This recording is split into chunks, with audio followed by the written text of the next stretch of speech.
Hello? Hello? Hello and welcome back. I was making sure I was recording.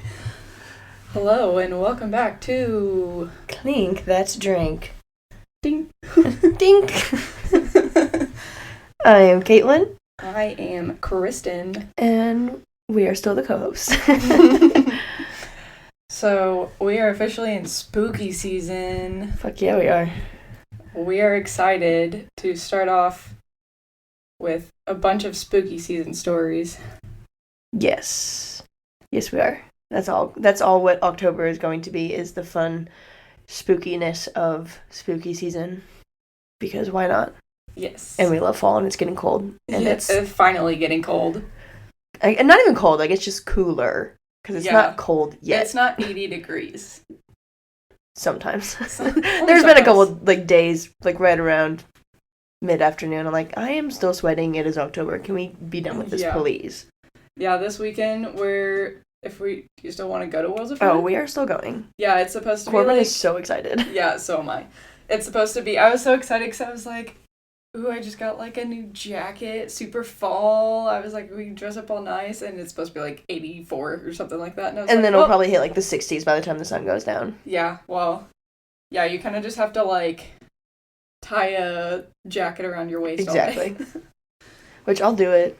I don't care. Bring a flannel. Make it look cool. I always wear flannels. So do I. I need to go unpack the flannels from my parents' house to bring over to my house and just be fall. Yeah. I'm ready. I know, I feel like after this weekend, everything looks like low 70s, high 60s, and I was like, solid. We better get more than 3 weeks of it. Because last year we only got 3 or 4 weeks of fall itself, and then it just got fucking freezing cold. In Missouri, the weather is, you have hell, cold hell, which is winter, and then you get 2 weeks of spring, and then you go into hot hell of summer, and then you get maybe 2 weeks of fall, and then it's freezing again. Yeah. There's no global warming is really fucking with the Midwest. Yeah. I'll tell you what. It's not fair. 2 weeks of a couple seasons, and then multiple months of other seasons. I live here to experience all 4 seasons. I don't live here to sweat. To be cold and hot. Yeah, no. I want the beautifulness of fall and spring. Yeah. And the last couple of years, we have not gotten enough of either of them, and it's annoying. No. Well, do you want to start with your story? I guess. Okay. I have collected a bunch of information on a phenomena, legend, myth, which is called a Wendigo.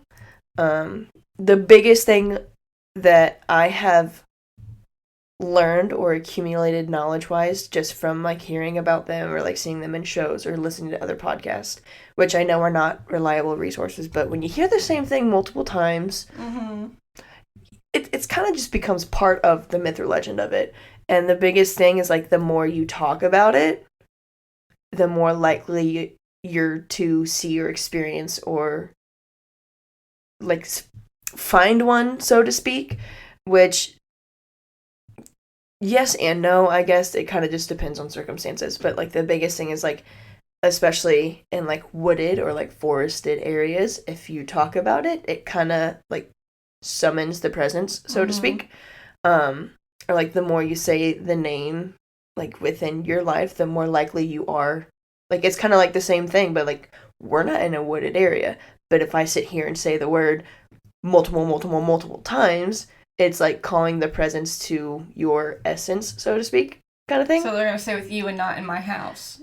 Well, yes, it doesn't necessarily call it to a house, but it's just one of those things. The more you talk about it, the more prone you are to exposure, so to speak. A little bit of information that I knew before I really dug in to do some research. Very just basically overall is it's a creature that came from or typically inhabits wooded or forested areas. I hadn't really heard about it anywhere outside of the US or Canada. Which I thought was kind of weird. They live where they hunt. So they're like a territorial thing. It doesn't really leave its territory. Really difficult to kill, really difficult to get away from. Incredibly, like, smart and intuitive about, like, their area, but it's very, very primal. Very just, and its basic need is that it just wants to hunt, kill, eat, and it repeatedly does that over and over and over and over. Like, that's all it, so to quote unquote, lives for, is to kill and eat.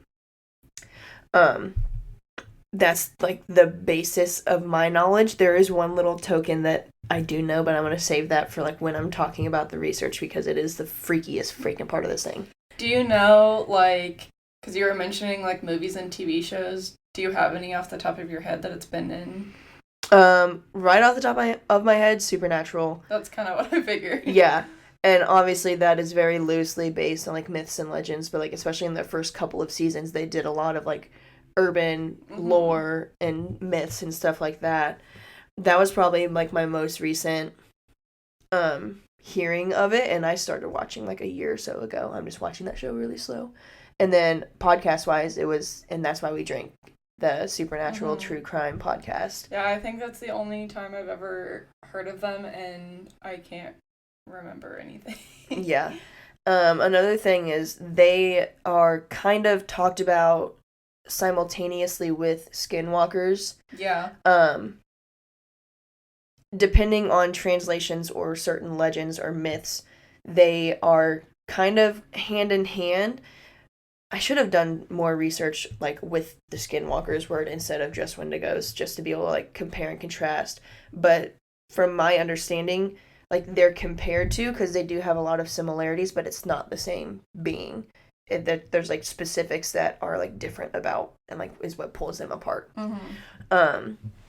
So to jump right in, as I was doing research, I had like some main topics that I wanted to focus on, and then I added a couple as I went, such as like, what is it? How does it come about? Where are they found? What do they do? What do they look like? How, and then like as I was going, it's like, okay, well, how does the hunt work, and how can you kill one? I've got 3 different websites that I went off of. I'm gonna try to keep it as straight as possible and kind of do it like by website, because there's one that I got a lot overall, another one that was like specifically on like the hunt and the kill, and then another one that had more specifics on like different types of legends. Also, we'll put all of the sources in the description where we found all of our information. Yes. So the first one I'm going to go off of is from, most of this information I'm going to tell you or explain is going to be from a website called legendsofamerica.com. Yeah, that's it. So basically a very general description of what it is. They vary, like the descriptions of it vary based on different legends, myths, and lores, and all different types of things. But overall, some specific commonalities of it is that it's like a malevolent. Is that malevolent? I was like, I knew I said that wrong. A malevolent creature. It's cannibalistic, and it's a supernatural being. It's really strongly associated with wintertime and coldness, as well as famine and starvation. There's a Native American legend, again, various of descriptions based on locations and whatnot, and just different legends. But a lot of them are said to have glowing eyes, yellowed fangs, terrible claws, extremely long tongues, yellowish skin, and sometimes matted hair. I think the worst one on that was the tongues. Yeah, because I wouldn't picture, because like some of these pictures that like came up as I was researching, I'm like, that doesn't look like it should even have a tongue. No. It's a near perfect hunter, knows every like inch of its territory, and some legends or some like native tribes believe that it can control weather through its dark magic because it's a supernatural being. Let's see. It is also portrayed simultaneously as gluttonous, so it'll forever hunt and kill and it will never stop, but at the same time depicted as emaciated from starvation. So it's literally just never going to stop being hungry, but all it does is hunt and eat, hunt, eat, hunt, eat. Yeah. Like, that's it. So, ways that it is said to be created or to come about. Again, I'm, like, summarizing because there's so many different legends and stuff that I found, even just on this website. Yeah. But the biggest one that seems to be common in most of the different lores and whatnot is that it is created when a human resorts to cannibalism to survive. So, so they're supposed to be like they started off as humans. Yeah, so it's a humanoid creature that was somehow like stranded, lost, abandoned, and the only way for it to survive was to eat other like dead, like recently dead human beings or just alive human beings. Oh, so the biggest thing, not the biggest thing, but a part of like the phase into becoming a Wendigo, there's this thing called Wendigo psychosis. Like, so that has initial symptoms of poor appetite, nausea, and vomiting, and that eventually the individual develops delusions of being a Wendigo, and they start to see everyone around them as edible, and it's an exaggerated fear of becoming a cannibal. So it's like a psychosis. I mean, it's literally called Wendigo psychosis, but it's like a state of mind where you're terrified of becoming this thing, and then you eventually become this thing because you're so hyper-focused on not being it that it amplifies all of the feelings and cravings that comes with being or becoming a Wendigo. There was actually common responses back in more primal or more native times of basically before Columbus came over, that were attempted by native healers. It didn't really specify exactly what those native healings were, but most of these went wrong. So obviously, like, it didn't really work. And you can tell, like, if their curative attempts failed because the individual would become aggressive or violent or start making threats against the lives of who was trying to, like, cure them or help them or anything like that. And if that were to happen, then they're executed just to prevent the, like, further becoming a monster and berating and going out to all these towns and starting eating everybody. Lovely. Yes. So there's this legend that I wanted to read. It's under my tab of What Do They Do. It's from, I'm going to botch this name, Ojibwa. That's my best guess. My best pronunciation. But according to their legend, it is a large creature as tall as a tree with a lipless mouth and jagged teeth. Its breath was a strange hiss, its footprints full of blood, and it ate any man, woman, or child who ventured into its territory. And those were the lucky ones. Sometimes the Wendigo chose to possess a person instead, and then the luckless individual became a Wendigo itself, hunting down those he had once loved and feasting upon their flesh. This is one of those times that I don't enjoy having a very vivid imagination. Yeah. Like, I can picture that perfectly, and I don't know if I want that in my brain. Yes. And then there's another legend. Again, I'm going to butcher this name. Algonquian? Don't ask me. I'll butcher it even worse. I'm really trying. But their legend describes a creature as a giant with a heart of ice. Sometimes it is thought to be entirely made of ice. Its body is skeletal and deformed, with missing lips and toes. So, like, even just from those two legends, like, it's described to, like, lipless mouth, so it's missing lips and toes.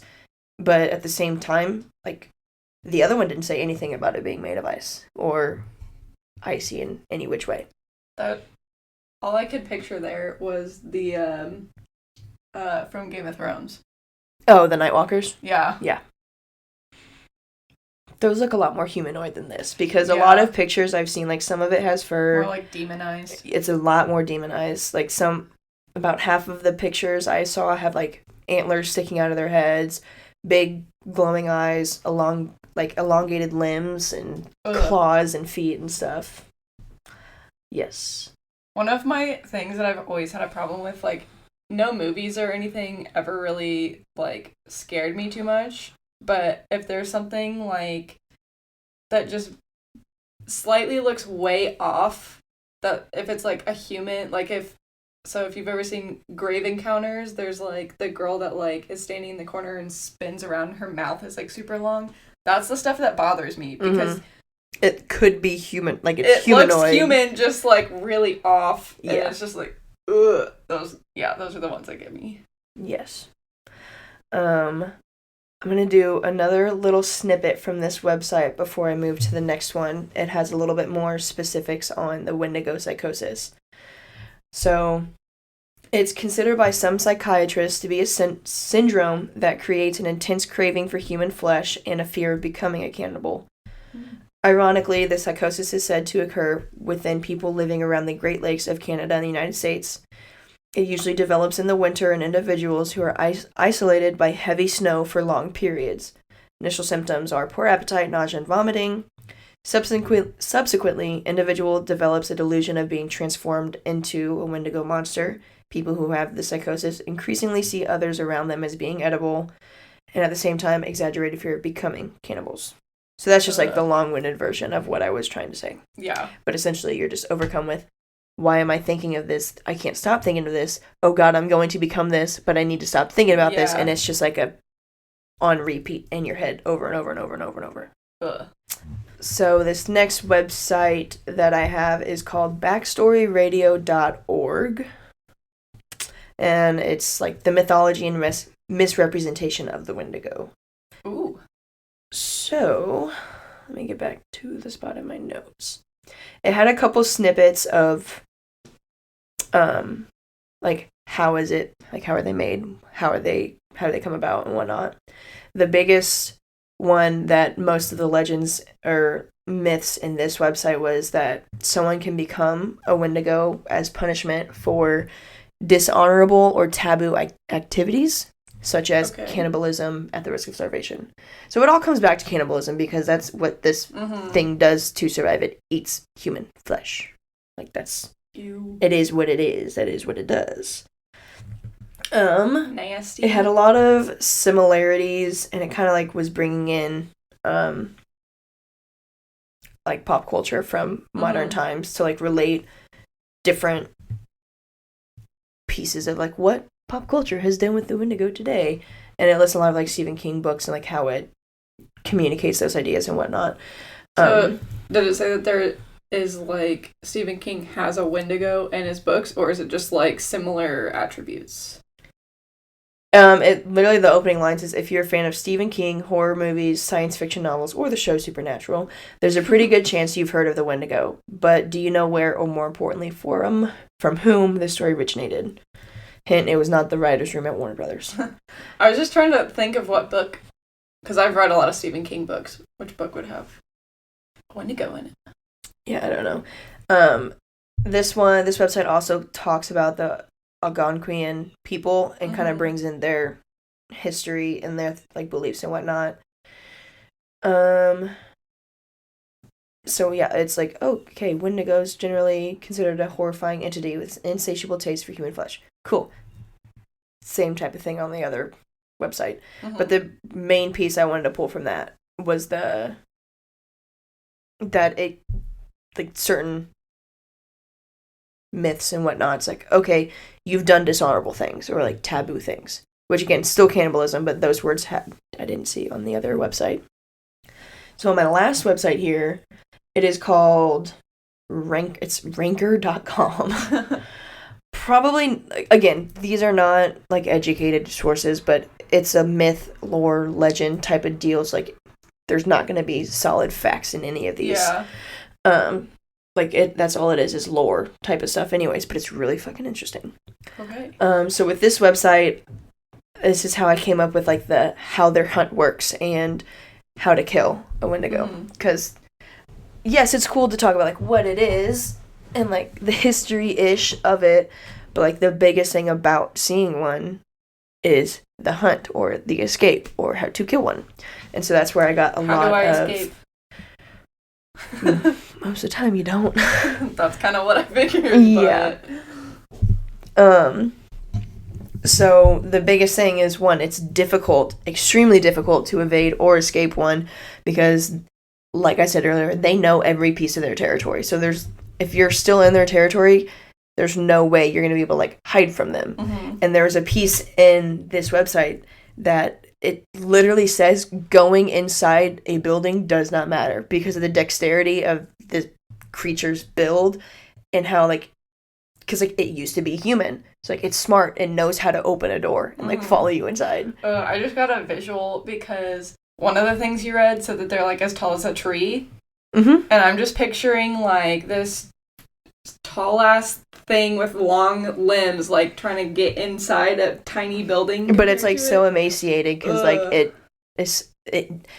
the transformation from going to human to Wendigo is, like, you're starving to death and you become a cannibal to survive, but in doing that, like, you begin, like, the process of becoming a Wendigo. So, like, you die and you're starving, so you're emaciated, and as a Wendigo, like, you keep that form. So, like, it looks like you haven't eaten in years, but these things literally eat to survive. Yeah. So to speak. Survivors are nearly impossible to find because it's rare to see one and not survive after. Yeah. I mean, nowadays, like, you see, like, these, like, I've got a TikTok video I'm going to send to you to put in, like, for the YouTube video. It's got, like, 3 different clips of, one of them is fucking weird. It's, oh my god, it's so weird. I'm glad we're recording this at 1 o'clock in the afternoon. Yeah. And it's also said that exposure to one will drive you insane. Like, but it's not, like, treatable. Yeah. Because it's not, like, you're, like, going crazy and, like, you're, like, doing all this stuff, being crazy. It says that your mind will become entirely blank due to exposure from such a supernatural, powerful creature. And then that the only thing on your mind is Wendigo. Ew. So it literally just, like, takes over your mind. Ew. No thanks. And yeah, so it's another piece. Wendigos are never full, will eat endlessly. Unlike other, like, natural predators who will, like, hunt to eat and survive, but, like, when they're full, they stop. Wendigos are never full, so they never stop. Like, it's a lifetime of hunting and whatnot. It also says to be watchful of ice storms and tornadoes because they are believed to be able to control these naturally occurring events. And if we live in Tornado Alley. Yes, and heavily wooded areas and whatnot of Missouri.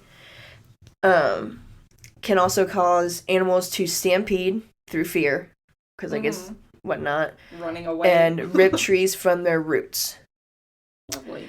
If under attack or being chased, be aware of your surroundings as much as they're present. These storms can kill you first, but the Wendigo is still after you. Ew. And as much as I, like, looked into this, it never told me if by being, like, killed and ate by one that you become one. Because from my understanding, like, you have to cannibalize yourself first and then you like transition into it. Not like a zombie right situation. It's not like, oh, you got bit or you got a leg ripped off, now you're becoming one. To my understanding, you have to do the cannibalistic act and then it, like, you transition into one, from my understanding. So, but basically, if you're attacked anyways, like, you're kind of screwed. Yeah. Like, you just... Well, if you're gonna go out, I have a cousin that was like, if I go out early in life, it needs to be, like, some crazy way. That... Something, like, super epic. Yeah. So this is the piece that I wasn't going to say earlier because I knew about this, and it took me a minute to, like, dig and find this.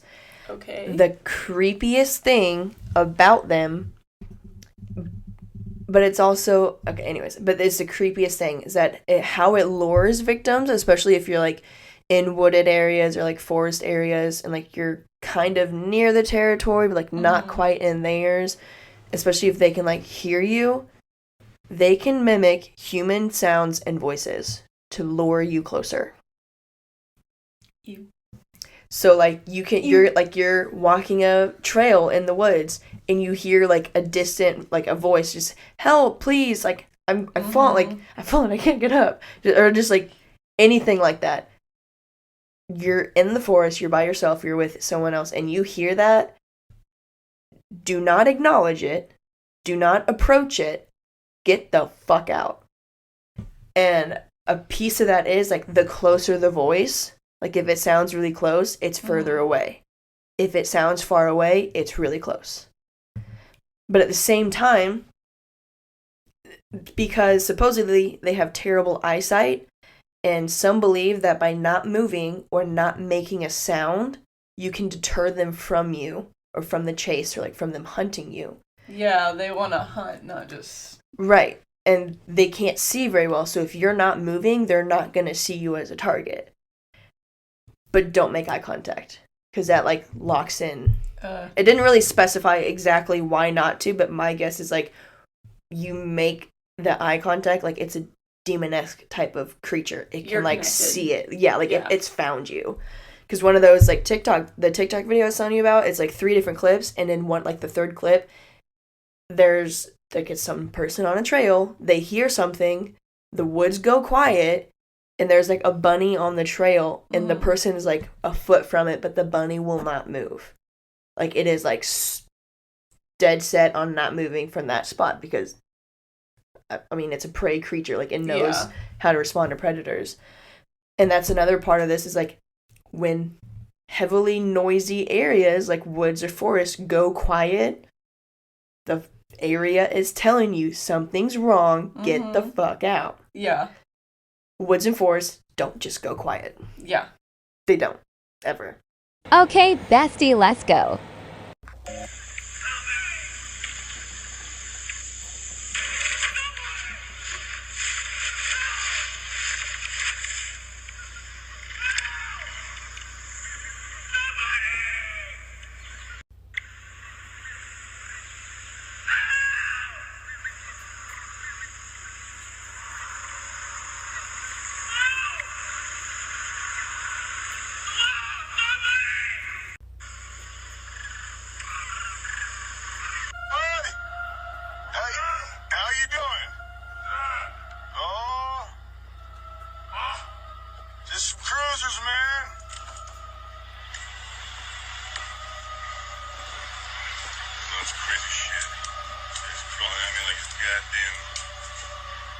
What's up, dude?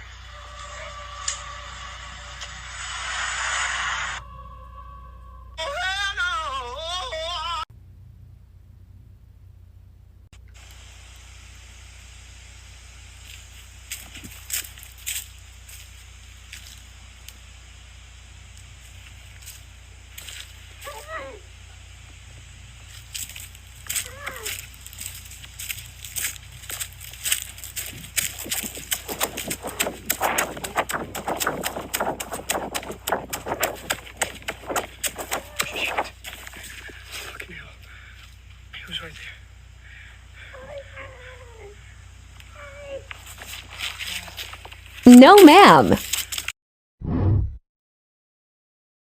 So my last section of how to kill a Wendigo. There is like 2 or 3 different ways. Let me scroll down to my spot. Like, look at some of these pictures.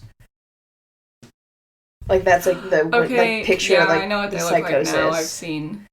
It's like you see, like, some of them have like the weird skulls like that. There's some that look like that. That looks like a mix of like Wendigo, Skinwalker to me, because Skinwalkers, that looks more like a Skinwalker in my opinion. That looks like That looks like just a straight up zombie. Yeah. What's the like a lot of the depictions sleep have this. paralysis demon. That's what it looks like to me. That one, the more human looking one. Yeah, like a lot of the depictions, it has like a deer's head, like skeleton head with like the big ass antlers, because it's got the really long face. Yeah, because like it doesn't really have a face ish. Oh, that one. I think the more human one looks the most disturbing to me.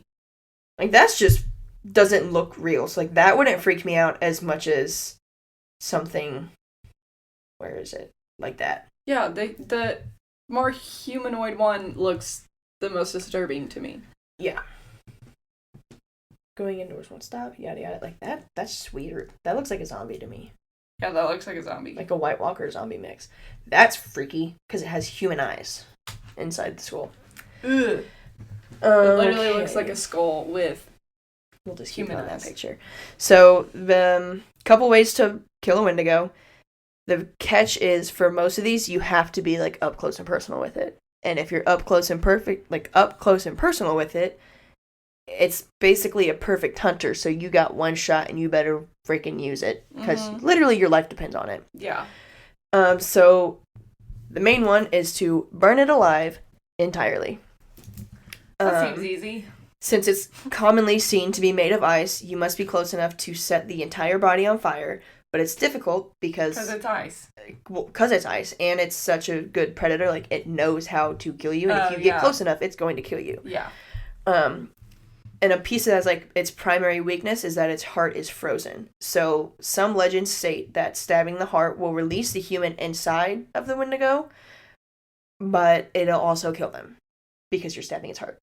So, like, they'll have, like, a moment of, like, release of, like, the Wendigo's, like, shedding from it, essentially, and then it's a human, but it's stabbed in the heart, so it's dying anyways, kind of thing. It's believed to be possible. This part kind of gets me because it doesn't. Believed to be possible with a silver stake to the heart or a silver bullet. That sounds like a fucking werewolf. Yeah. Like, why? But why silver? A frozen werewolf. There you go. So that sounded a little too werewolfy to me, but I mean, hey, it's a legend anyways. And then it's like, so then I tried to be funny with this. Like, okay, so you've killed one, right? Next steps. Lock the heart in a silver box. Now it's, like, all about silver. Use a silver axe to chop off the head and limbs, salt the body, burn it to ash, and scatter the remains to keep it from somehow recollecting itself and coming back. Because there's, like, another little piece of it of, like, if you were to somehow, like, wound it, like, it is dead set on you. So, like, you've got one shot to get the bitch and kill it, essentially. And then move halfway across the world. Yeah. So, I mean, essentially, you gotta burn it alive entirely. You gotta stab it in the heart. You still gotta burn it, and then you just gotta, like, scatter all the remains. Throw all the remains in the ocean and hope it can't swim if it can collect itself again. Yeah. Ugh. All in all, that's what I got from my research.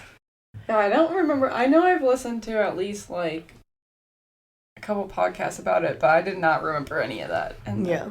They love, like, brain. mountain areas. A lot of stories are from, like, Appalachian areas and whatnot. Much more common in, like, the United States and Canada. I really didn't see anything outside of the North American continent, honestly. Really creepy things, really creepy pictures. Yeah, I don't think I need to see any more of those. Other than when I go to edit this and I have to add all the photos in. Yeah. I'll get a couple good ones for you. Yeah. But yeah, that's a Wendigo. If you're in the woods, don't talk about it. Don't think about it. I saw, actually that's in the story I'll tell for Reddit later on. But yeah. Interesting. Did you find a Wendigo Reddit story? I did. I'm excited.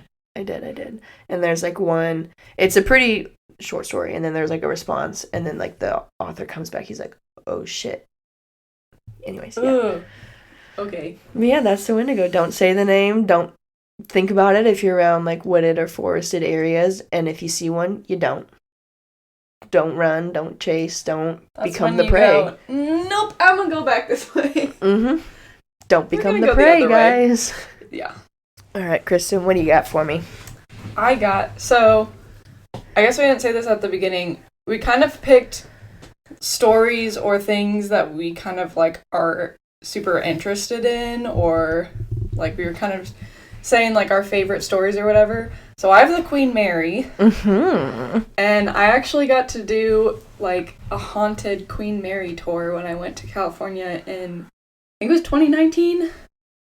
So I have some stories that I actually didn't find on the internet, but they told on the...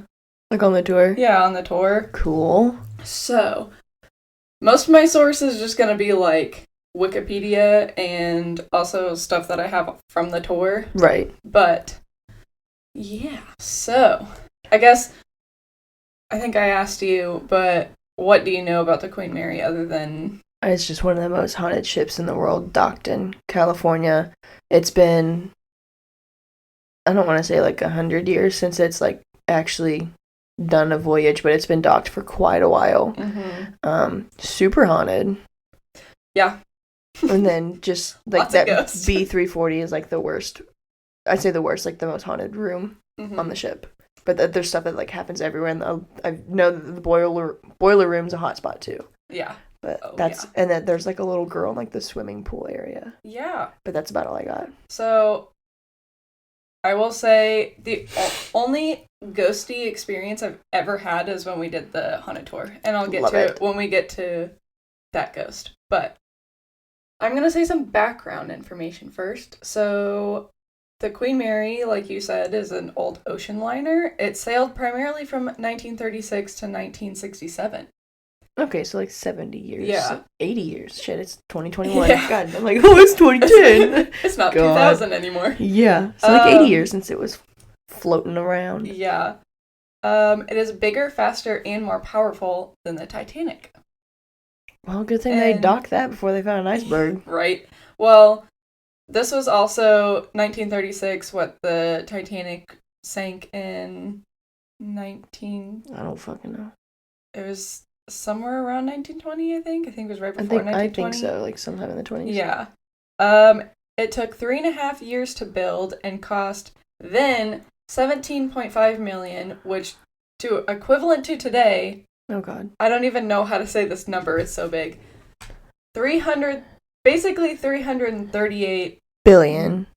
Million. No, or million, yeah. $338,550,995 in 2020. Jesus Christ. I'm like billion. I haven't been in math in a while. It was named after Mary of Teck, who was the Queen of the United Kingdom from 1910 to 1936 and wife of King George V. Lovely. And I think they did I think she did something for the ship when they first uncovered showed it to the public or something type of deal. But I think she died in 1936, and that was when it did its maiden voyage. Mm-hmm. But yeah, it's named after Mary. It was used in the Second World War. Mm-hmm. And it joined 2 other ships. They were the 3 largest liners in the world at the time to become troop ships. So basically they carried, I know the Queen Mary was converted to carry Australian and New Zealand troops to the UK for the war. Okay. Or from the war. Yeah. There was it was one of the 3 largest of that time, which is crazy. Yeah. And it's still pretty freaking big. Yeah, you see the Titanic and stuff, and you're like, wow, that's big. And they're like, oh, well, here's the Queen Mary, and it's even bigger. Cool. Yeah. Okay. Which is also funny, because I used to be obsessed with the Titanic. I read all about it when I was younger. Yeah, you watched the movie bajillion times, watched documentaries. And then I didn't even know about the Queen Mary until a couple years ago. And then I was just like, ooh, new obsession. Yep. During the conversion to the troop ship, there was a lot of the parts of the ship were painted gray. And with that and the fact that it was really fast, it was nicknamed Gray Ghost. That's just setting it up for a beautiful future. Yeah. So I'm basically just going to go through some of the ghosts that you can see on the ship. Hell yeah. We love ghosties. Yeah. So I couldn't decide. I'll have you decide for me. This was one of the stories I thought was most interesting is during World War II. Actually, I think I'll just say it because I don't know how good the sound is on the video. We can just post it on Instagram or something. I have a video of the tour guide that I had for the haunted tour that was talking about this specific story. We can just post it on Instagram. Okay. But basically, when the Queen Mary was sailing through World War II, it was carrying troops. I can't remember if it was to or from but it was being escorted by 1 or 2 other ships. And since the Queen Mary was being hunted because it was like the other... Because it can move like troops and stuff so fast. It was, like everyone knew that it was moving troops. It was way faster than the other ships, so there was no way they were gonna catch up with it. Right. But they still had it being escorted by other ships, and they were supposed to move in like a zigzag formation. So since it was being hunted, so they wouldn't like for some reason get hit or anything. When they were sailing through the night, I guess all the ships knew the zigzag pattern. Mm-hmm. At some point, one of the escorting ships, I guess, like, went in front of the Queen Mary. It zigged when it should have zagged. Yes, exactly. And since the Queen Mary is so fast, it literally sliced right through the middle of the other ship. Oh, yeah. Yeah. Not good. No. So, there was, like, obviously a lot of people died because it sliced through a whole nother ship. Right.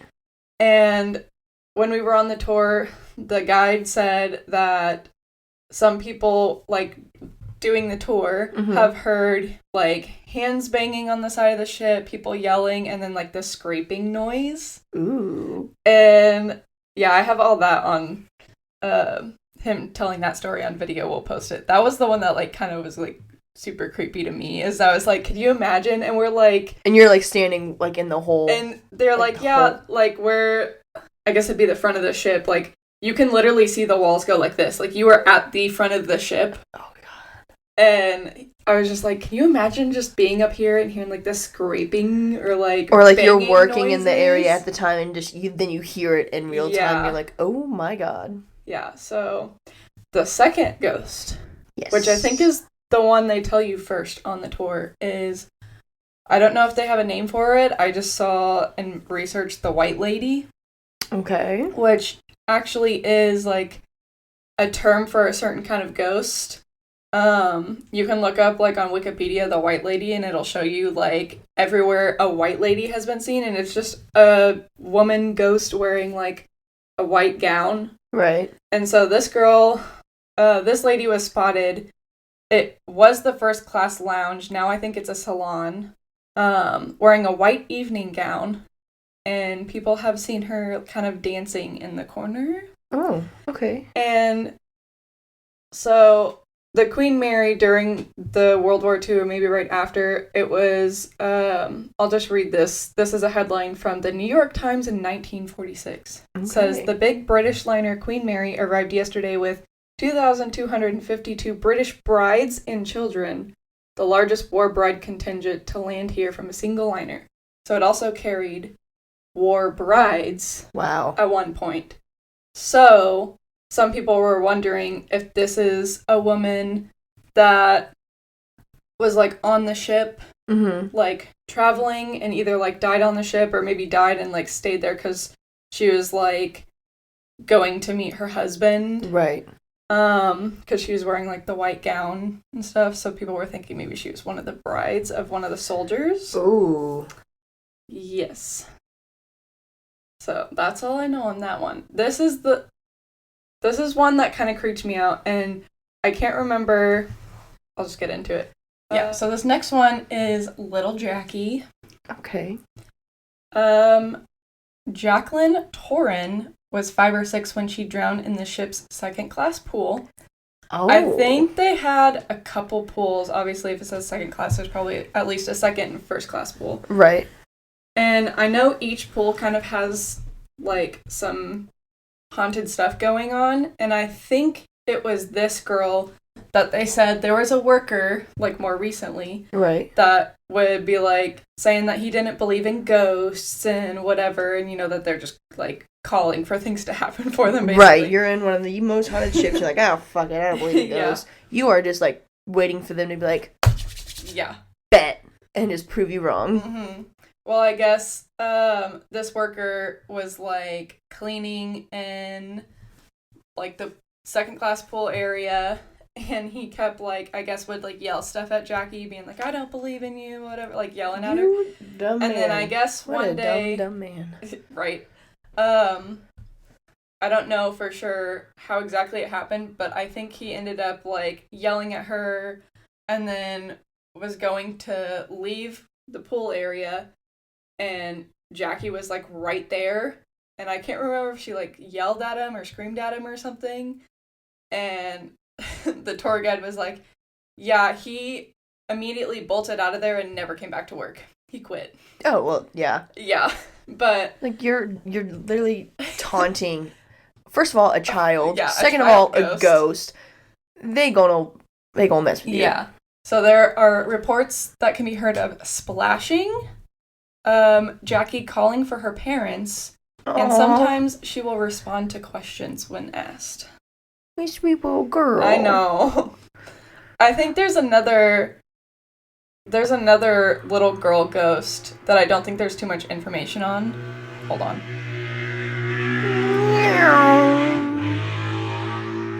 He has a little dick. He literally, there's a guy, he literally drives a dirt bike past our house like 5 times a day. And I'm like, okay, why? Too loud. Anyways. Dude, like, sorry, pause. Yeah. Little kid ghosts are either the sweetest things or they are the scariest things. Like, they're either, like, they want to sit there, they want to talk and, like, hang out with you and, like, be a child. Or because of how, like, young they were, they had, like, violent death or whatever. They are the scariest. Like, kid ghosts are either happy or they're hateful. And yeah, I think there's another... there's no in between. Yeah. I don't know too much about this ghost, but I think there's another little girl ghost that, like, walks around with, like, a little stuffed, like, teddy bear or something. Yeah. The next one is, I don't know if she has a name either, the red dress lady. Cool. I'm gonna butcher this. She was spotted in the Mauritania room? That's what I would say. Sure. Yeah, Mauritania. Good enough for me. So there were some workers, and this was more recently, I think, I can't remember exactly what year, but this was more recently, not while it was docked. Yeah. There were 3 workers that were cleaning up a VIP lounge for an event, and they walked into the lounge and saw this woman sitting in a chair, and she was, like, not responding to them. They were like, hey, we're about to set up for an event, sorry, we need you to move, and she just, like, wouldn't move. She was just sitting there. And so they were like, okay, maybe we'll just, like, let her be. They were like, okay, you can stay here. We're going to set up this side of the room first. You can stay there for a minute if you need, whatever. So they set up the other side of the room, clean, whatever. And then when they're done, they look at the girl, or the woman. She's still sitting there. Right. And they're like, okay, sorry, we really need you to move. Yeah. Well, she still didn't respond. And she was just sitting there. Okay. And they're like, okay, well, we have to set this up, so let's just call security. And while they were getting ready to call security, she literally just, like, faded away. Right in front of all 3 of them saw it. Oh, just faded away. Okay, bye. And they don't know, like, who she was or could have been. She just... disappeared. Yeah, but also the fact that they're just, like... She obviously looked like... Not like... human. Yeah, she looked like a human, she looked not alive. like a ghost. She looked like a real thing right there. Flesh and body. Ugh. Yeah, that one creepy. And she acknowledged them. Like, she just, like, looked at him. She's like, no, I'm good. Didn't say anything. Well, just like the look. She's like, I'm fine right here. It's like, oh, no, okay. Thanks. So I didn't know about this one. This is the only thing I read about her. This is just a quote. I'll put the sources in the description. Dana, it says, easily... My bad. Dana is easily the creepiest of the Queen Mary's onboard deaths. Legend has it someone murdered a young woman named Dana and her family in room B474. The killer strangled Dana's little sister and mother on the bed and then shot Dana to death in the bathroom. Dana's spirit can be found lurking with the other ghostly children in the second-class pool and sometimes joins Grumpy, which is another ghost, and John Henry in the boiler room. Okay. Now, how is she the creepiest? Does she still have, like... I don't know. This said like she was shot? Yeah, this is, like, the she only just show thing up I with, saw. like, bullet wounds and shit? Like, she's still bleeding? Yeah, I don't that know. I could see how that would be I- deem her the creepiest on board if she Yeah. still got like bleeding bullet wounds. I didn't remember this from the tour, and I didn't really see anything else on her. This is like the only thing I really saw about Dana. And so yeah, like if she's just walking around with like bullet holes or something still, like that's Yeah, creepy. I could definitely see how that makes her creepiest. Also, Grumpy is just, they call him Grumpy. He's just a grumpy ghost that like growls at people. And Just a growl. It's Yeah. fine. And then John Henry was a worker. I think he worked in the boiler room, and there was a fire at some point, and he was trying to flee, and he got crushed. Oh, he's the dude that got smashed in the door. No, Oh. this is another one. Oh. I thought the same thing when I was looking it up, but I think this is another one. And it just said he got crushed, so I don't know if he got crushed by a door. Like something like falling? Okay. It just said he got crushed, and then people... I wonder if it was by the same door, because they were saying you can feel the door. Sometimes the door is hot. Uh-huh. And they were saying, like, sometimes you can smell, like, smoke and Right. whatever. But, yeah, so going back, the other guy that got smushed, this is the one that creeped me out. And I'll have to tell you, I don't know if it was John Henry or this guy, whose name is also John. Okay. John, I think, Peter? Peter. Pedder. Okay, I like how you took that way, instead of, like, Peter's, like, literally an actual name. No, it's Peter. Like Millimeter Peter. This other John, who is also known for some reason as Half Hatch Harry, was... How do you get Harry from John? I Okay, don't know. maybe he's really hairy or something. Maybe. He was an 18-year-old, and he was also a worker, like, below the decks. So they were doing, you know how in Titanic, the thing that went wrong with Titanic is that, so in like the Titanic in the boiler room area, they should have doors that if water fills up in one spot, they can close the doors off so the whole ship doesn't sink. Right. That obviously didn't work in Titanic because Right. the ship sunk. Right. So now they made Queen Mary after the Titanic. And so they're they were this like, was a mistake. let's do this. fix it. So they had the doors block off each area for if water filled up, they could block it off so the whole ship doesn't sink. This John, they were doing a drill for that to, like, in case they're sailing and that does happen, they need to do a drill so they know what to do. Right. And I guess he either wasn't making it in time. I don't know exactly why he wasn't going with everyone else. Or if he was, I think he might have been playing chicken with the door, is what I read on one thing, that him and another crewmate were playing chicken with the door closing. Dumb. Yeah. And he got crushed by the watertight door during the drill. Oh. During a drill. Yeah. Not even like a Yeah. real thing. Like, So, don't play on ships, kids. yeah. This is another quote from one of the articles. His ghost is regularly seen around the area now, with people reporting the sound of someone running behind them and whistling.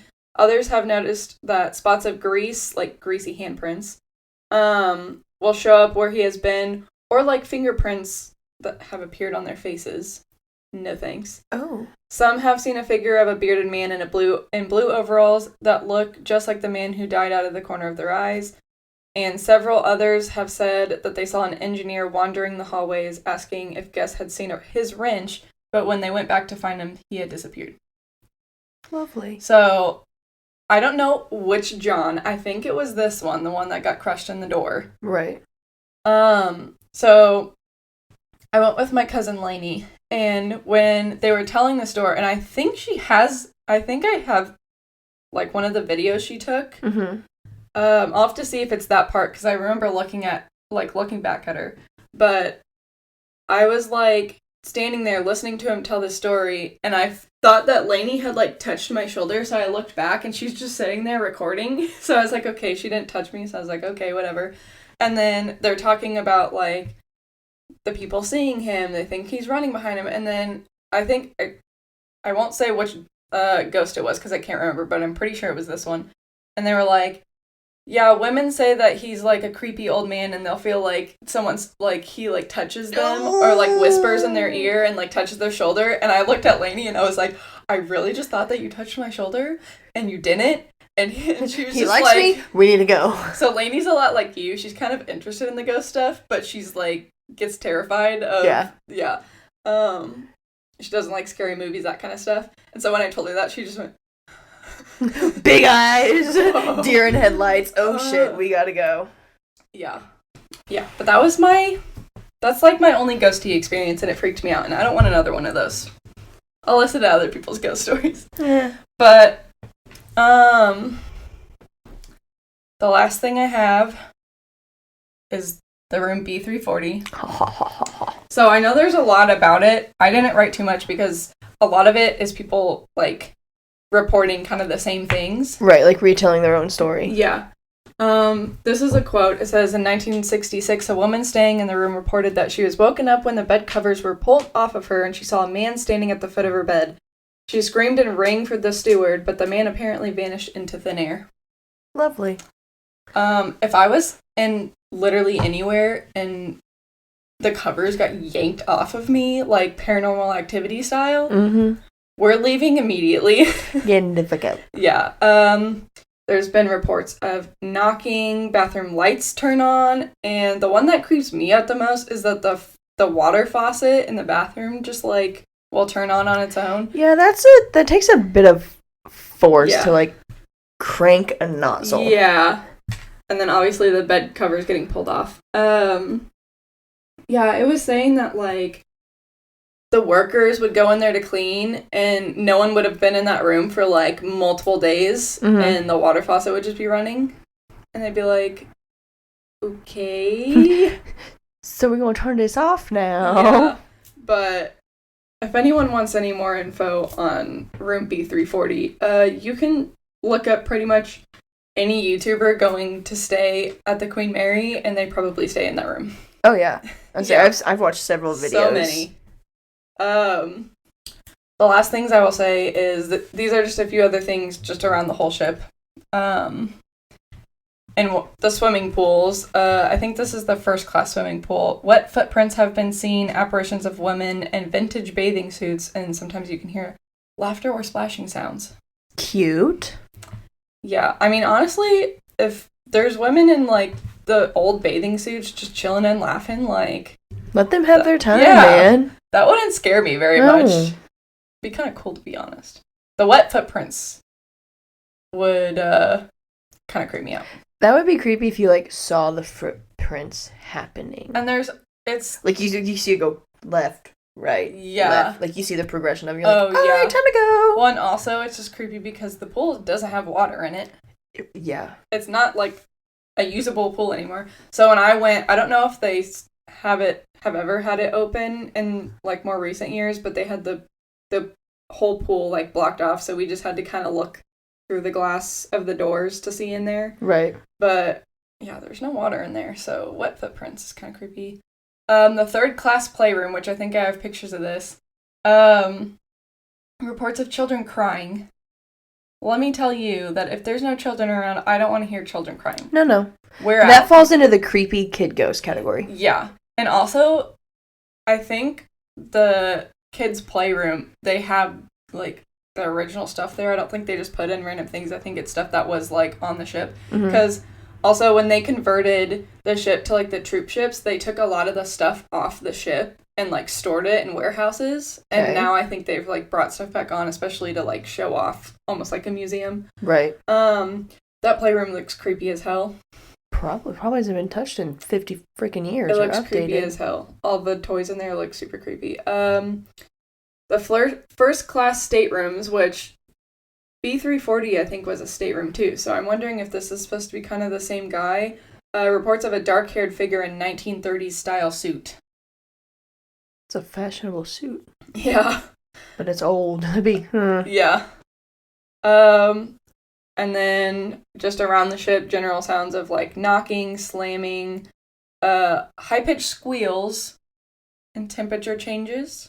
Okay, high-pitched squeal, instantly in my head, I'm like, okay, like, girls pigs, running. no, pig squeal. Like, the wee, no. like, really, that's instantly what my head went to, and I'm like, if I hear a fucking high-pitched pig squeal on a boat, I know, I believe you, but high-pitched squeal, I immediately went to, like, terrified pig squeal. It's more and like... that sent chills down my spine. Like little girls running and squealing like, ah. Yeah, see, like, that makes more sense, but instantly I just got super creeped out thinking of a pig squeal on the fucking Queen Mary. Yeah. I didn't like that. Also, old-timey smells. Like must? I guess. Smells like this ship's been around about 100 years. Yeah. Yeah, I had just thought of something else and I lost it. But, My yeah, bad. that's... No, I probably would have forgot it anyways. But, yeah, so I have a bunch of pictures and videos from this, so maybe we'll just make a carousel on Instagram and I can give you some videos to put up. Yeah. I have pictures of, like, this, well, not the swimming pool, the doors of the swimming pool, the room with, like, the red dress lady, the room with the white lady. Yeah. What was really cool was, and I think there was a story along with it, I don't remember what it was. It was really cool to see the propellers for the ship. Ooh. Because they're fucking huge. Right. And I was just like, and then since I was obsessed with the Titanic is one of, like, my favorite movies. I was just thinking, like, when the Titanic is sinking and it's, like, straight up and the guy falls down, just smacks into the propeller, I was just, like, looking down at the ship and I was like, yeah, he died on impact. Hopefully. Oh my god, they're freaking huge. Oh, also, yeah. I've never gone on a cruise or anything, so that was my first time even stepping foot on a ship in general. Mm-hmm. So I was just like, this is cool because of that reason. Right. But yeah, there's so many ghosts. There's so many more ghosts on that ship that I didn't even say, but I feel there's like so many. Queen Mary is just one of those you can, like, Google and find just about anything and everything. And then you go and then you experience and you're like, oh shit, this is real.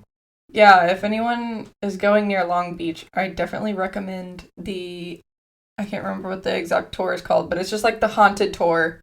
And it's at night. I think we went there at, like, you walk into the ship at, like, 6, and you're, like, in the ship most of the time. And so when you come out, it's, like, nighttime.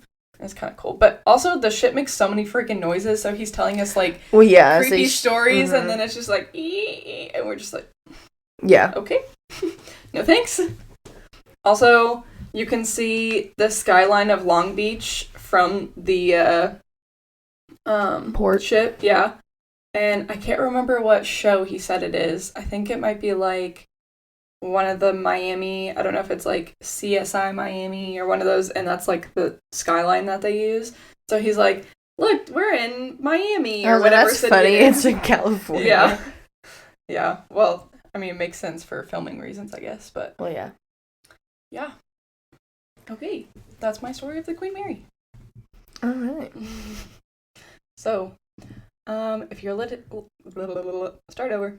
If you are listening to the audio, that is our wrap up. Thank you for tuning in for the first episode of Spooktober and scary, creepy, supernatural. Everything spooky, scary skeletons.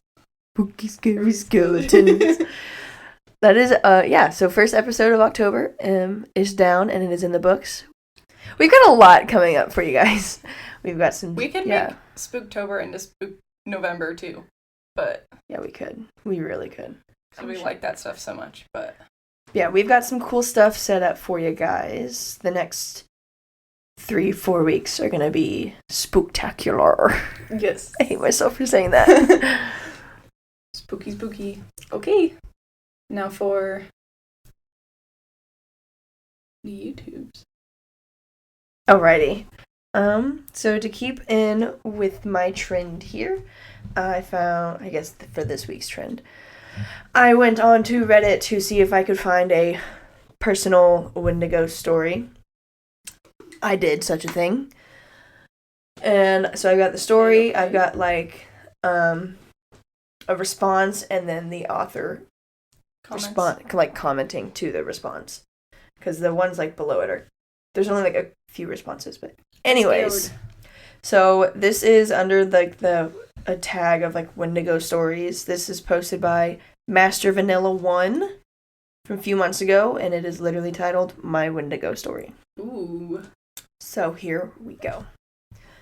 Let me move my mouse. There's a Reddit thread of Wendigo stories?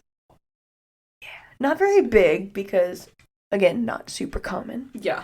And not as thorough of an interaction, so to speak, because, like, they wouldn't be here. Yeah. All right, so here we go. This was probably one of the scariest things that's happened to me, but it's a must-read story. I was at a summer camp with 3 of my buddies in high school, and we were talking to this group of girls. One was fond of me, and I was into her, and she told me I should come to her hammock at night. So, as any teenage boy would, I woke up in the middle of the night. I don't know the specific time because we weren't allowed to have phones, and I didn't have a watch. Anyways, I decided that I would sneak out of the big field that my group was sleeping in, and I'd slip into the forest where her hammock was. To get to her hammock, I'd have to walk through about 200 feet of pitch black forest. I got up and left the field and entered the forest.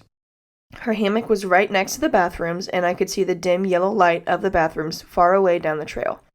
I took a breath and started on walking through the forest. When I got to her hammock, I looked in and didn't see her in the hammock. As soon as I realized that she wasn't in it, I heard something that stopped me cold in my tracks. It was loud and echoed throughout the woods. It was almost like a horse, but with less neigh and more shriek.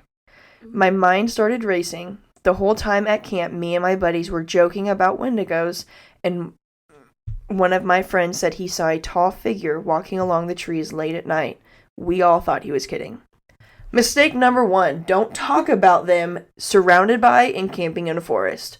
Yeah, and also, you guys were talking about it, then someone said thought he saw one, so leave. Get the fuck out. My blood started pumping, and I sprinted straight for the bathrooms.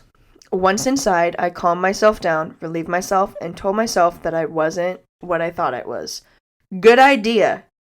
Good idea. Yeah. Because, like I said, you see it, no you don't. You keep moving forward. I decided to walk back through the field where my camp was, but to do so, I would have to go through the forest I had just walked through. I left the bathroom and could hardly see in the dark because my eyes hadn't adjusted after being in the lit-up bathroom. I started walking slowly and could see the moonlit field in the distance. Once I was about 20 feet away from the bathrooms, I heard it again. The bone-rattling shriek in the middle of the night. This wasn't a bird call or a coyote. This sounded like a horse mixed with the scream and was louder than any animal in the forest. I stopped standing in the middle of the path in the dark forest. My mind went blank and I burst into a full-out sprint up the dark trail towards the exit of the forest. I made it out of the forest and my heart was racing 1,000,000 miles an hour. I was relieved that I was out on the gravel road that led to the field. I felt a sense of safety. I walked closer to the field and was about to cross a bridge over a little ditch that separated the field from the road when I noticed something on the ground out of the corner of my eye. At this point, I was walking and not sprinting anymore. I turned to look at what I had noticed on the ground, and that's when I realized it wasn't a person. The person sat up quickly as soon as I looked at them. I was probably a foot away from them and I couldn't see their face. I once again burst into a sprint and got in my sleeping bag and sat there for about 15 minutes before I woke up my best friend and told him what had just happened. He was half asleep, but it was very vivid in my mind. I wish he would have explained a little bit more of okay, the thing sat up and I get it, you turned and ran. Good man. Well, also a foot away, that's like us right now. Yeah, and it couldn't see its face. He couldn't see its face. I don't know if it's because it was that dark or it just didn't have a face, because a lot of them don't always have faces. Ew. So the biggest, the main, top comment on this, someone responded and said, if you're in the woods, you're not supposed to talk about any of the creatures of the woods. If you do, you're pretty much inviting it to come find you. If you see one or think you do, you're not supposed to acknowledge it. This girl talked about her experience growing up in the Appalachian Mountains, and she had a run-in with one and gave safety tips if you're ever in the woods or near the woods. Pretty much, if you see it, no you don't. If you hear it, no you don't, and don't run. If you run, it makes them angry and it'll make them chase after you. If I can find her TikTok handle, I'll post it for you. And the author responded, holy shit, I was basically asking to be attacked. It's yeah, dude. Yeah. Yeah. Ooh. And there's just heebie-jeebies. Yeah. And then there's a couple more that I found. This girl's of like an interaction between like a girl and her boyfriend, and like why she won't say the word, or like someone's dream. The dream is kind of weird, honestly. Should I read that one real quick? Yeah. Okay. I was just looking up. I wanted to know what Stephen King book had a Wendigo in it. Oh, Pet Sematary. That would make sense. The Girl Who Loved Tom Gordon. I've never even heard of that one. I don't know. Alright, so this is another one. It's posted by Metal Mary 77. Ooh, this was posted 4 days ago. Titled My Wendigo Dream. Ooh. She says, in my dream, I am in a house. I'm sitting on a mattress with no frame. It's low to the floor. I look to my right, and there is my dog, only he's a bit aggressive. The dog multiplies and turns into 3 dogs. The third dog starts getting aggressive, so I pull on his back leg, and it comes off with the slightest pull. I then drop his leg and stand up. I look to the right, and there's a pale bluish face ghost. The fuck? I look up to the right, and there's a pale bluish face ghost with red hair looking at me very evilly, kind of peering around the corner as if to frighten me. I look away, and all of a sudden, there it is standing but 1 foot in front of me, as if he's squaring me up in a way. I only saw his body from the torso up, which was muscular and human-looking. It was what appeared to be a man, but I knew it wasn't. It had deer antlers coming out of its human-looking head, very short ginger hair with a bit of a receding hairline. It had a white face makeup with black lightning bolt cracks streaking down its entire face from its forehead down. It stood there snarling and growling. I had the feeling it was trying to absolutely terrify me. We looked at each other, staring into each other's eyes for seconds, but it felt like longer. I then woke up and drew a picture of a rough sketch of what I saw. It's 4 months later, and I am the same person. Nothing bad has happened, and I have not had any mental issues. I've stopped watching horror movies and ghost channels. Does anyone know what this mean? Has anyone experienced anything similar?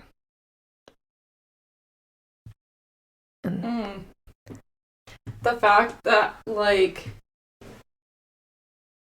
So, like, when I was picturing them before, I was just picturing, like, gray or, like, hairy, like, from the pictures. But that one was, like... I was just thinking, like, either gray or brown. Like, that's all I was thinking. Yeah. But it was, like, blue and white with, like, ginger hair and, like... Ugh. That's terrifying. My boyfriend's a ginger. Hopefully he doesn't try to eat me. No, I don't need a Wendigo boyfriend. Well, stop saying the word. At least we're not surrounded by woods. We're the farthest away from woods, I think. Oh, there's like little... Here at your house, yeah, but we've got like a little spray of woods behind our house. I guess it depends. So like, yeah, so we live in Missouri, mostly fields, but there's spots of, like if you go to like the Ozarks and stuff, that's obviously, there's lots of forest, trees, whatever. Yeah, we've got a little splash of woods behind our house. Does it matter how much woods? Yes and no. Or I think that's just where they're most common, because like they feel, I guess, like safer being enclosed in like an area. Yeah. So I mean, I think like the bigger areas are better because like it's bigger. They can have like more territory. They can be more secluded, like deeper into it. But at the same time, like one of those TikTok videos. Actually, I'll show you now. Like, I had to search through to, like, re-find this. Oh, yeah. I know, I wish you could... I noticed on Facebook, if you save... Well, I haven't used Facebook in a while, but if you, like, would save stuff, you could save it to, like, categories. So, like, if you wanted to save, like, recipes or whatever, go back. They need to do that on TikTok. Yes, they do. So...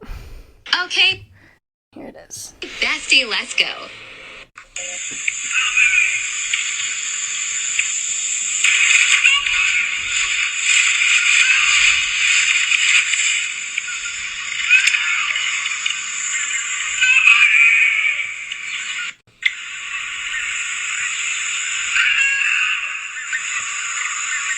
Like, that thing's not moving.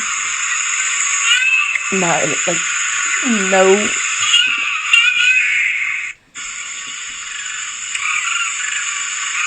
I'm gonna get this one. Ugh. I don't like this one. This one's freaking weird. Just cruisers, man. Like, what? And, like, that one's, like, that one is on the edge. Like, so it's dude's in a car on the road, and he's at the edge of a forest. Yeah, that's me in my head. And then this is the one. There's another TikTok that's like the actual full piece of this one, of like this dude in the woods, but this like the little snippet of what I told you about, like the bunny just like sitting there.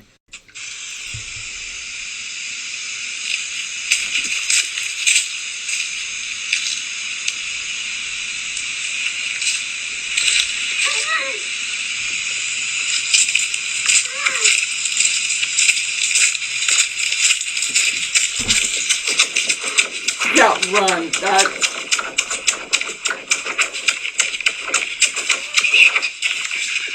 He was right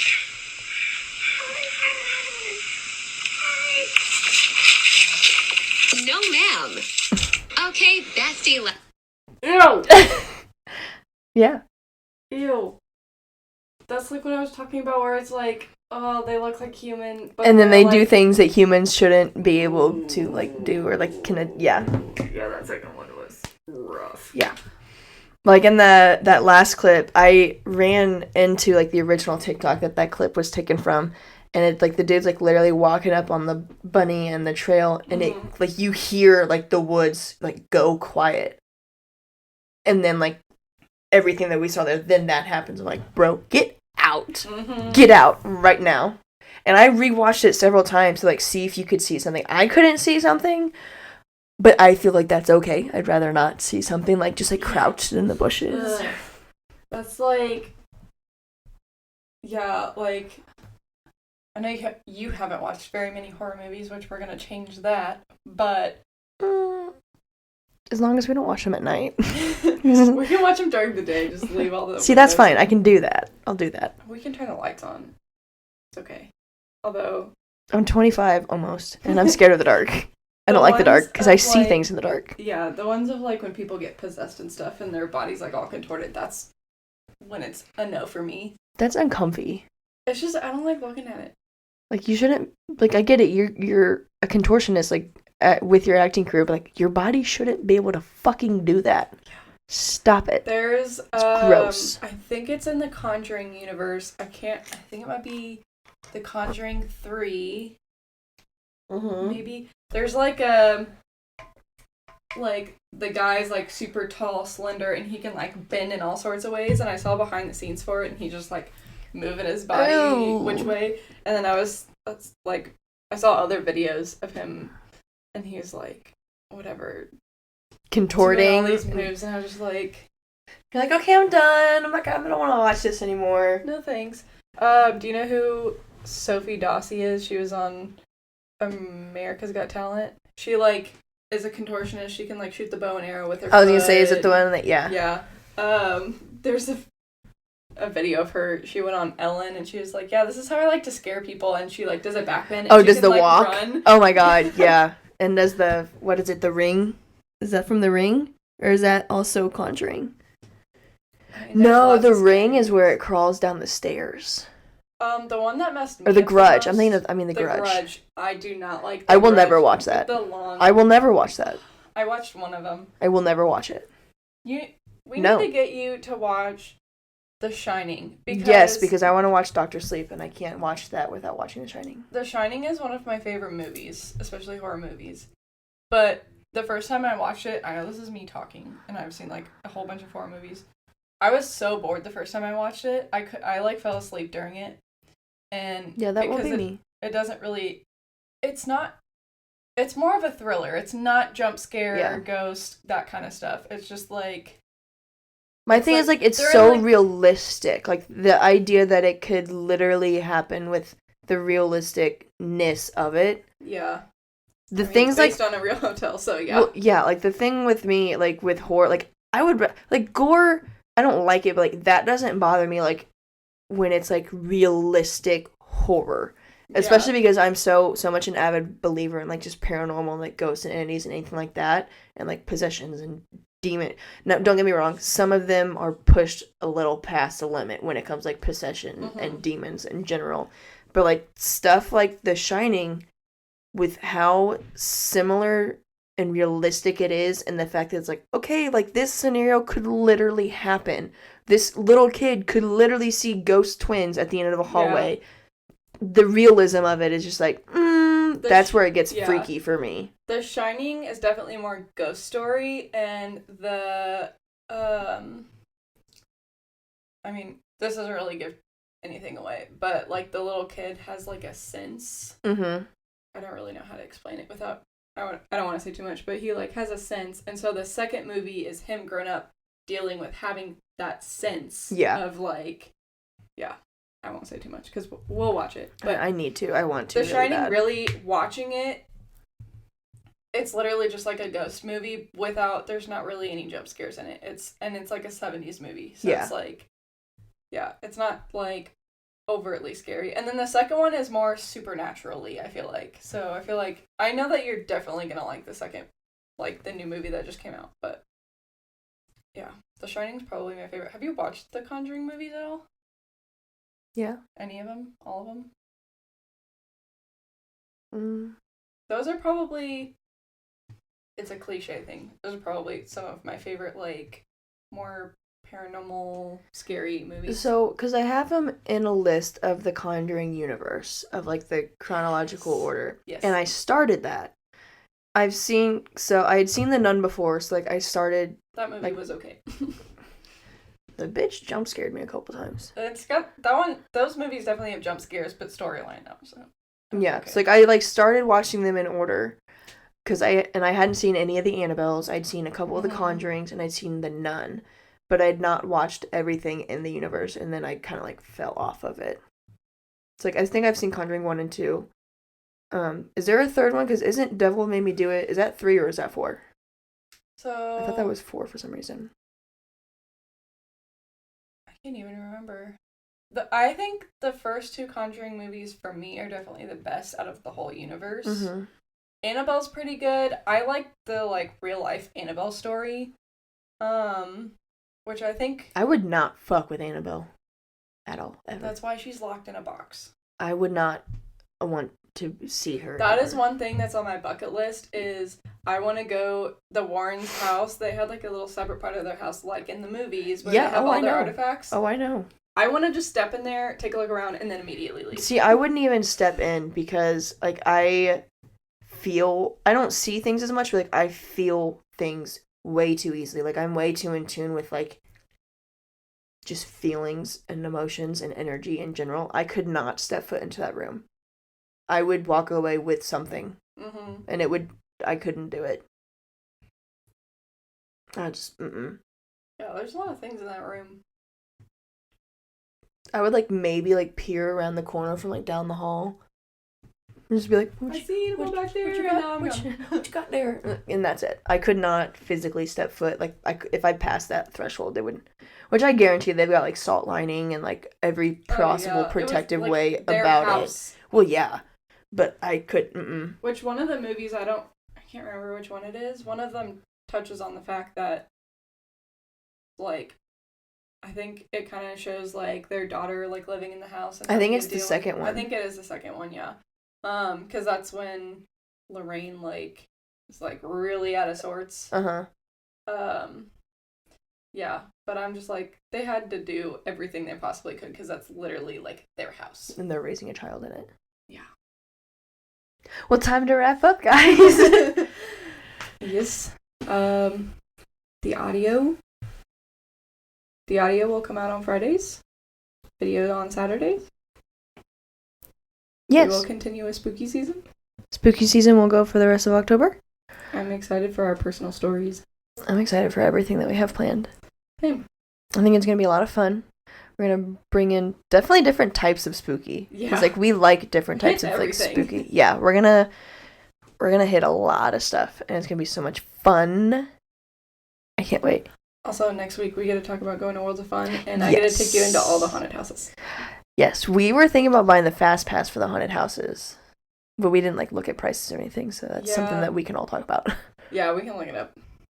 I just got a big order, so I got some extra cash. Cool. Yeah. Well, thank you for joining us, and can't wait for you to hear us next week. Yeah. And yes, follow all the social medias. We are on Instagram. That's about it. And we'll be on all the podcast. What is it? Podcast. Wherever you get your podcast. Wherever you get, formats. That's not the word I want. Whatever. You can find us anywhere you listen to podcasts. Yeah. We'll be there. Yeah. Happy Spooktober. And we're leaving with that. Goodbye.